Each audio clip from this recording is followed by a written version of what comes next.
haalli jireenyaa nama hundumaa garaagaradha. Viidiyoo keenya har'aan maanguddoo waggaa 20f bishaan keessa jiraatteetti kaasee hanga namicha waggoota 82f nyaata malee jiraateetti sin daawwachisna.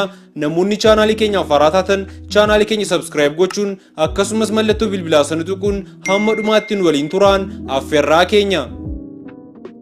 Maanguddoo waggaa 20f bishaan keessa jiraatte. Maanguddoo waggaa 67 kan taate Paatriiniyaa Goosh waggoota 20f bishaan keessa jiraatte.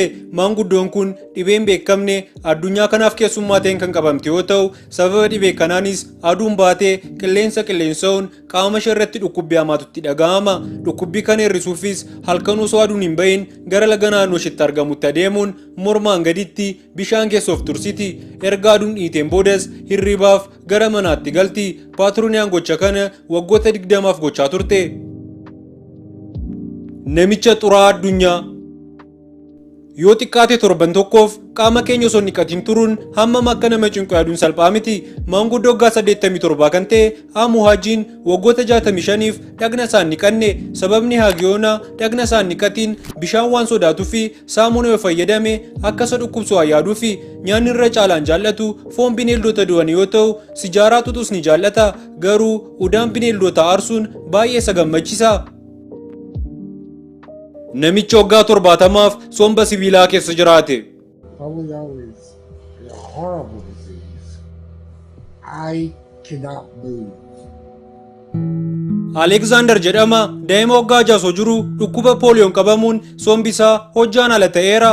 Sababa dhukkuba kanaanis qaamni isaa paraalaayizd ta'uun mataa, mormaa fi afaan isaa qofa sochoosuu danda'a. Bara 1955 kaasee hafuura baasuu waan hin dandeenyeef sa'aatii 24f maashinii somba sibiilaa keessa waggoota 70f jiraateera. Namoonni dhukkuba kanaan qabamanii fayyan jiraatanis sombi Alexander garuu guutummaan guututti hojjaan ala waan ta'eef umurii isaa guutuu haala kanaan jiraachuuf dirqameera.